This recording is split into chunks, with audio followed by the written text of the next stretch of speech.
अमीर सहेली का बड़ा घर। क्या हुआ माँ, बहुत परेशान लग रही हो? बेटी, आज हमारे घर में अन्न का एक दाना भी नहीं बचा। माँ तुम फिक्र मत करो, आज हमें बहुत बड़े घर से एक इनविटेशन मिला है। हमारे स्कूल में एक लड़की पढ़ती है, उसके पापा के इस शहर में बहुत सारे होटल हैं। उसने आज हम सभी कॉलेज के स्टूडेंट्स को इनवाइट किया है माता पिता के साथ। आपको भी मेरे साथ चलना होगा। ठीक है बेटी, तो जल्दी से तैयार हो जाओ, शाम को ही हमें निकलना है। दोनों फटे पुराने गरीबों वाले कपड़े पहनकर उस अमीर लड़की रागिनी के घर के बाहर पहुंचे। बंगला देखकर उसकी माँ की आंखें खुली की खुली रह गईं। वो बिल्कुल व्हाइट हाउस जैसा लग रहा था। क्या हुआ माँ? ऐसा बंगला मैंने आज तक नहीं देखा ममता। खैर, जैसे दोनों माँ बेटी उस बंगले के अंदर गए तो देखा चारों तरफ एक से एक अमीर इंसान था। सबने महंगे महंगे कपड़े पहन रखे थे। तभी रागिनी उनके पास आई। दोस्तों, ये देखो हमारे कॉलेज की सबसे होनहार लड़की। जोरदार तालियों से इनका स्वागत करो। सभी लोग उन दोनों को अजीब नजरों से देखने लगे, लेकिन रागिनी के कहने पर सब जोर जोर से तालियां बजाने लगे। बेटी, तुम्हारी सहेली इतनी अमीर होने के बावजूद कितनी संस्कारी है। हम गरीबों की भी कितनी इज्जत कर रही है। खैर, थोड़ी देर बाद खाना शुरू हुआ। सभी लोग खाने की लग्जरी टेबल्स पर बैठ गए और वेटर उन्हें खाना सर्व करने लगे। ममता भी अपनी माँ को लेकर एक टेबल पर बैठ गई। तभी रागिनी और उसकी माँ उसके पास आई। रागिनी, इन्हें यहाँ बैठने को किसने कहा? इन्हें अपनी जगह दिखाओ। अब हाँ माँ, आप फिक्र मत करो, मैं देखती हूँ। ममता, आंटी, आप लोग यहाँ कहाँ बैठ गई अमीर लोगों के बीच? आप लोग यहाँ नीचे जमीन पर बैठ जाइए, आप लोगों की जगह यही है। ये तो किस तरह बात कर रही है? ममता, तुम बहुत मासूम हो। तुम्हें क्या लगा था वो तालियां तुम्हारे सम्मान में मैंने बजवाई थी? तालियां तो मैंने इसलिए बजवाई थी ताकि तुम लोगों को अपनी औकात का पता चल सके। इन अमीर लोगों को भी तो पता चले कि कोई गरीब आया है इस पार्टी में। तुम लोगों के लिए मैं इतनी महंगी महंगी प्लेटें बर्बाद नहीं कर सकती। मेरा बंगला करोड़ों का है, यहाँ की फर्श भी बहुत कीमती है। रागिनी की बातें सुनकर ममता को बहुत गुस्सा आया। उसने अपनी माँ का हाथ पकड़ा और उठ खड़ी हुई। तुझे अपने करोड़ों के बंगले पर बहुत घमंड है ना? मैं इन सब के सामने तुझसे वादा करती हूँ कि ये बंगला एक दिन मैं खरीद लूंगी। दोस्तों, मम्मी डैडी देख रहे हो ये भिखारन क्या कह रही है? कपड़े खरीदने की औकात नहीं है और बोलती है ये बंगला खरीदेगी। चलो माँ, बहुत हो गई बेइज्जती। ममता अपनी माँ को लेकर घर वापस आ गई। बेटी, बाकी सब तो ठीक था, लेकिन तुझे इतनी बड़ी बात इतने सारे लोगों के सामने नहीं कहनी थी। हम तो साल का 50,000 भी नहीं कमा पाते। मैंने जोश जोश में आकर कह दिया था, लेकिन फिर भी मैं आपसे वादा करती हूँ कि उसका वो बंगला तो मैं खरीद कर ही रहूंगी। अगले दिन ही ममता अपनी सारी डिग्री लेकर किसी कंपनी में इंटरव्यू देने चली गई। मैनेजर ने उसकी डिग्री देखी, फिर ममता को ऊपर से नीचे देखा और कहा, देखिए, आपकी डिग्री तो ठीक है, लेकिन आपकी ड्रेस हमारी कंपनी की पॉलिसी के खिलाफ है। इंसान के कपड़े देखकर उसकी मानसिकता का भी पता लगता है। गरीबी मानसिकता हमारी कंपनी के लिए खतरनाक है। लेकिन ममता ने फिर भी हार नहीं मानी। वो लगातार कई दिनों तक अलग अलग कंपनियों में इंटरव्यू देती रही, लेकिन उसे कहीं पर भी नौकरी नहीं मिली। जब काफी दिनों तक उसे कोई काम नहीं मिला तो वो अचानक किसी रेस्टोरेंट में पहुंच गई। उसका मालिक बहुत बुजुर्ग था। बेटी, मेरे यहाँ सारा स्टाफ फुल है, मैं तुम्हें बर्तन धोने का काम दे सकता हूँ। ठीक है बाबा, मैं ये काम करने को भी तैयार हूँ। तो अब ममता उस होटल में बर्तन धोने का काम करने लगी। फिर एक रोज उसके मालिक ने कहा, बेटी, आज हमारे सारे हलवाई गाँव गए हुए हैं, क्या तुम्हें खाना बनाना आता है? हाँ बाबा, मैं बहुत अच्छा खाना बना लेती हूँ, आपने कभी मुझे मौका ही नहीं दिया। देखो, मेरा भरोसा मत तोड़ना, क्योंकि आज हमारे होटल में इस शहर के बहुत बड़े आदमी आने वाले हैं। इस शहर में उनके सैकड़ों होटल हैं। खैर, ममता खुशी खुशी खाना बनाने लगी। थोड़ी देर में उनके होटल में उसकी सहेली रागिनी अपने माँ बाप के साथ आई। इसका मतलब बाबा रागिनी के पापा की बात कर रहे थे। रागिनी अपने माँ बाप के साथ एक टेबल पर बैठ गई, लेकिन उसने ममता को बर्तन धोते हुए और खाना बनाते हुए देख लिया था। थोड़ी देर बाद ममता उन सबको खाना सर्व करने लगी। तू तो मेरा बंगला खरीदने वाली थी ना, और यहाँ पर बर्तन धो रही है, खाना बना रही है और हमारे लिए खाना सर्व कर रही है। बेटी, इन गरीबों के मुंह नहीं लगते, चुपचाप खाना खाओ। बेचारी ममता उस वक्त कुछ नहीं बोल पाई। अब वो दिन रात मेहनत करती जा रही थी। अब वो उस होटल में खाना भी बनाती थी, बर्तन भी धोती थी, इसलिए वो अच्छा खासा कमाने भी लगी थी। फिर फिर एक रात उसकी माँ ने कहा, बेटी अब हमें खाने पीने की कोई समस्या नहीं है, लेकिन तूने जो इतनी बड़ी बात बोली थी ना कि उसका बंगला खरीद लेगी, ये तो कहीं से भी संभव नहीं लगता। लोग तुझे हारा हुआ ही समझेंगे। माँ, न वो बंगला कहीं भागा जा रहा है और ना ही मैं। मुझे ऊपर वाले पर पूरा भरोसा है, एक ना एक दिन वो बंगला मैं खरीद कर रहूंगी। तो ऐसे ही दिन बीत रहे थे। फिर एक रोज ममता के होटल में एक बहुत बड़े मंत्री जी आए। बाबा, कल मेरे बंगले पर बहुत बड़ी पार्टी है। खाना तो ओबरॉय होटल की तरफ से आ रहा है, मुझे कुछ वेटर चाहिए। ममता बेटी, आज शाम को तुझे मंत्री जी के यहाँ जाना है। पूरे वेटर स्टाफ को लेती जाना, बहुत अच्छा पैसा मिलेगा। ठीक है बाबा। मंत्री जी आप फिक्र मत कीजिए, आपको शिकायत का कोई मौका नहीं मिलेगा। खैर, मंत्री जी वहां से चले गए। रात में ममता अपने सभी वेटर्स को लेकर मंत्री जी की पार्टी में पहुंची। वहां पर रागिनी के पापा के होटल का खाना लगा हुआ था। रागिनी की फैमिली भी वहीं मौजूद थी। उसने जैसे ही ममता को देखा वैसे ही उसके पास चली आई। तुझे पता है यहाँ पर मेरे डैडी का खाना चल रहा है और तू यहाँ पर वेटर है। वैसे कब खरीदने वाली है तो मेरा बंगला?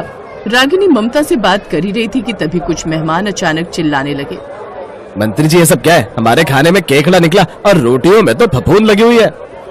मंत्री जी भागते हुए आए। जब खाना चेक किया गया तो खाना 4 दिन पुराना निकला।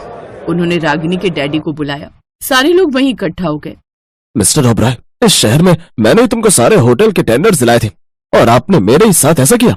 मैं इसी वक्त सारे कॉन्ट्रैक्ट तुमसे वापस लेता हूँ। मुझे तो तुम पर पहले ही शक था, लेकिन अब खाने का क्या होगा? मंत्री जी फिक्र मत कीजिए, मैं बस 1 घंटे के अंदर सब लोगों के लिए ताजा खाना बना दूंगी। ममता ने 1 घंटे के अंदर अपने साथियों के साथ मिलकर खाना बना दिया। सभी मेहमान उंगलियां चाटते रह गए। मंत्री जी, आपको ऐसे लोगों को मौका देना चाहिए। इस लड़की के हाथ में तो ओबरॉय साहब के खाने से 10 गुना बेहतर स्वाद है। ममता बेटी, आज से इस शहर के होटल के सारे टेंडर मैं तुम्हें देता हूँ। मैं 10 करोड़ इन्वेस्ट भी करूंगा। तो इस तरह ममता कुछ ही महीनों में करोड़पति बन गई। उधर रागिनी का परिवार सड़क पर आ गया। उसके बंगले की बोली लगी और सबसे बड़ी बोली ममता ने लगाई। रागिनी ने खुद अपने हाथों से ममता को चाबी दी। मैंने कहा था ना रागिनी कि मैं ये बंगला तुझसे खरीद कर ही रहूंगी। आज के बाद किसी को भी छोटा समझने की कोशिश मत करना। और वैसे अंकल, मुझे छोटे लोगों से बात नहीं करनी चाहिए ना, इसलिए मैं अब आपकी बेटी से कभी बात नहीं करूंगी। चलती हूँ, गुड बाय। उस दिन के बाद ममता अपनी माँ के साथ उसी करोड़ों के बंगले में खुशी खुशी रहने लगी।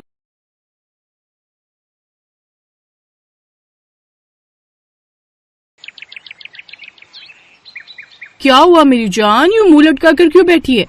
कुछ नहीं निधि, अगर तुझे बताऊंगी तो तू हंसेगी। अब बताएगी भी? मुझे ना अर्जुन से प्यार हो गया है, लेकिन वो गरीब घर से है। छी, तू क्या है यार, तुझे प्यार करने के लिए वही लड़का मिला था। उस जैसे गरीब लड़के को तो मैं नौकर भी ना रखूं। हाँ माना कि दिखने में हैंडसम है, लेकिन फिर भी यार हमारे लेवल का नहीं है। तुझे कभी प्यार नहीं हुआ ना, तू इसलिए ऐसा कह रही है। मैं तो कहती हूँ तू उसका ख्याल अपने दिमाग से निकाल दे। कहाँ तो इतने बड़े बिल्डर की बेटी और कहाँ वो मामूली सी नौकरी करने वाला। तू नहीं समझ रही, वो मुझे बहुत अच्छा लगता है। अच्छा ठीक है फिर चल, अभी उससे जाकर कह दे। निधि सुप्रिया को लेकर अर्जुन के पास जाती है। मैं इन सब चक्करों में नहीं पड़ना चाहता। तुम इतनी अमीर लड़की को मना कर रहे हो अर्जुन, इसे तो तुम अपनी खुशकिस्मती समझो। मुझे अमीर लड़की नहीं चाहिए, मैं ऐसी लड़की से शादी करना चाहता हूँ जिससे मैं अपनी थोड़ी सी कमाई से भी खुश रख सकूं।